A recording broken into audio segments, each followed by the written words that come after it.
दोस्तों, वैदिक कल्चर दुनिया के हर कोने में फैला हुआ था। ये बात आपने किसी न किसी के मुंह से तो सुनी होगी और किसी न किसी ने इसका मजाक भी उड़ाया होगा। लेकिन आपको क्या लगेगा जब मैं कहूँ कि ये एक झूठ नहीं बल्कि एक सच्चाई है। और ये सच्चाई कैसे है, आज हम इस वीडियो में इसके बारे में बात करेंगे, तो इस वीडियो को अंत तक जरूर देखिए।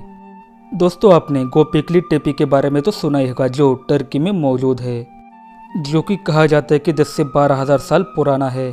और उसकी खुदाई में कुछ ऐसी चीजें मिली है जो हूबहू वैदिक सिविलाइजेशन से मेल खाती है। आप जरा इस तस्वीर को गौर से देखिए, आपको क्या दिख रहा है। आपको इस तस्वीर में किसी शख्स का सर दिख रहा होगा और ये उसके ऊपर बना हुआ सांप जैसा दिख रहा होगा। लेकिन सच्चाई तो यह है कि ये मूर्ति एक ब्राह्मण प्रीस्ट की है।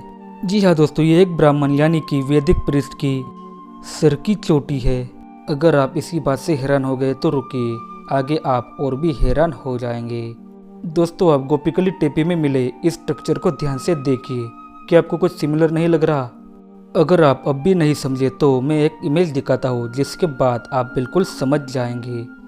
महाराष्ट्र के शनि शिंगणापुर में मौजूद ये शनिदेव की मूर्ति है और ये मूर्ति गोपिकली टेपी में मिले स्ट्रक्चर से बिल्कुल मेल खाती है। जी, मुझे पता है आप कह रहे होंगे कि किसी भी जगह का कनेक्शन किसी भी जगह पे जोड़ रहा है, लेकिन एक बार तो तुक्का लग सकता है, लेकिन बार बार नहीं। आप इस इमेज को देखिए गौर से। यह स्ट्रक्चर जो है गोपिकली टेपी का ही हिस्सा है। और आपको इसमें क्या दिख रहा है?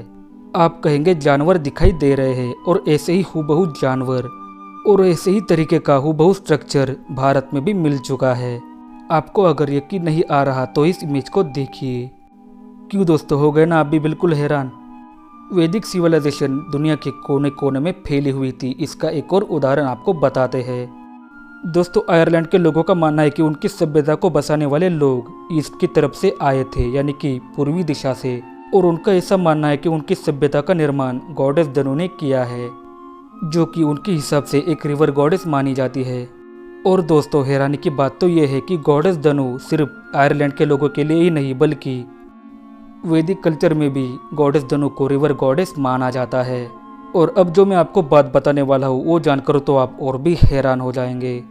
वेदों में ऐसा लिखा गया है कि गॉडेस दनु के बेटे ही दानव कहलाए गए थे, और यही दानव बाद में आयरलैंड पहुँच गए थे माइग्रेट करके, और उन्होंने ही आयरलैंड की सभ्यता का निर्माण किया था।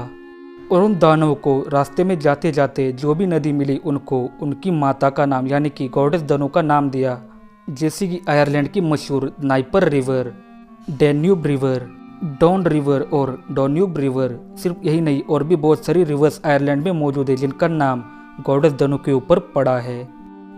अगर अभी से आप हैरान हो रहे तो थोड़ा रुकिए, हैरानी बचा के रखिए, क्योंकि आगे आप और भी हैरान होने वाले हैं। दोस्तों, आपने लिथुआनिया का नाम तो सुना ही होगा। लिथुआनिया की लैंग्वेज और संस्कृत दोनों में बहुत ही सिमिलरिटी पाई जाती है, और आप इनकी सिमिलरिटीज इस चार्ट में देख सकते हैं। दोस्तों, आप जब लिथुआनिया के पुराने घरों को देखेंगे तो उनका स्ट्रक्चर कुछ इस तरह से दिखाई देता है। उनके घरों पे 2 घोड़े बनाए हुए होते हैं जो एक दूसरे को क्रॉस कर रहे होते हैं, और ये घोड़े और कोई नहीं बल्कि वेदों में बताए गए अश्विनी कुमार ही है। और मजे की बात तो यह है कि लिथुआनिया के लोग भी इन्हें अश्विनी ही बुलाते हैं, और लिथुआनिया की भाषा में भी अश्व का मतलब घोड़ा ही होता है। दोस्तों, इंडिया की वैदिक सिविलाइजेशन सिर्फ टर्की और आयरलैंड तक सीमित नहीं है, बल्कि इसकी पहुंच ग्रीस तक भी है। दोस्तों, आपने ज़्यूस का नाम तो सुना ही होगा, जो ग्रीक के देवता माने जाते हैं। लेकिन आपको तब कैसे लगेगा कि मैं कहूँ कि ज़्यूस भी एक वैदिक गॉड है? जी हाँ दोस्तों, ज़्यूस भी वैदिक गॉड इंद्रा की हूबहू नकल है। लेकिन हम इसे नकल नहीं कह सकते, मैं बताता हूँ कैसे। दोस्तों, ऋग्वेद के 10वें मंडल में एक कहानी आती है जिसमें राजा सुदास ने 10 क्लैन के राजाओं को हराया था, और जो क्लैंस राजा सुदास से हारकर भाग गए थे वो वेस्ट की दिशाओं में अलग अलग जगहों में भागे थे। और जो क्लैंस भागे थे उनका नाम है एलिना, पार्श्वा और पक्ता। इनके अलावा और भी बहुत सारे क्लैंस थे, और इनमें से जो पक्ता क्लैन है वो बाद में पश्तून के नाम से जाने जाने लगे, जो अफगानिस्तान में बस गए थे। और जो पार्श्वा नाम का क्लैन था वो बाद में पर्शिया के नाम से जाना जाने लगा। और जो आपको यहाँ एलिना नाम का क्लैन दिख रहा है वो बाद में हेलास के बारे में जाना जाने लगा, और इसी हेलास को आज ग्रीस के नाम से जाना जाता है। तो आप कुछ समझिए दोस्तों, मतलब हमारे लिए जो इंद्र भगवान है वो उनके लिए ज़्यूस बन चुका है। यानी कि उन्होंने इंद्र गॉड को ही ज़्यूस बना लिया था। ऋग्वेद में एक स्काई गॉड है जिनका नाम देवस पितर कहा गया है, और यही देवस पितर बाद में ज़्यूस बना, और उन्हीं का कल्चर बाद में रोमन लोगों ने अडॉप्ट कर लिया और बाद में ज़्यूस को जुपिटर कहने लगे। और ज़्यूस और जुपिटर ये दोनों ही नाम देवस पितर से इंस्पायर हुए हैं। दोस्तों अब हम वेस्टर्न कंट्रीज़ को छोड़ के अब चलते हैं ईस्टर्न कंट्रीज़ में। दोस्तों आप जब ये सर्च करने जाओगे कि दुनिया का सबसे बड़ा हिंदू टेम्पल कहाँ मौजूद है, आपको लगेगा कि ये भारत में मौजूद होगा, लेकिन ऐसा नहीं है। दुनिया का सबसे बड़ा टेम्पल और हिंदू टेम्पल कंबोडिया में मौजूद है, और आज इसको अंगकोर वाट से जाना जाता है। और इस मंदिर को 12वीं सेंचुरी में खमेर डायनेस्टी के राजा सूर्यवर्मन II ने बनवाया था। इस मंदिर में भगवान विष्णु की बहुत सारी मूर्तियां बनाई हुई है, और आप इन मूर्तियों को देखते ही समझ जाओगे कि ये एक हिंदू टेम्पल है।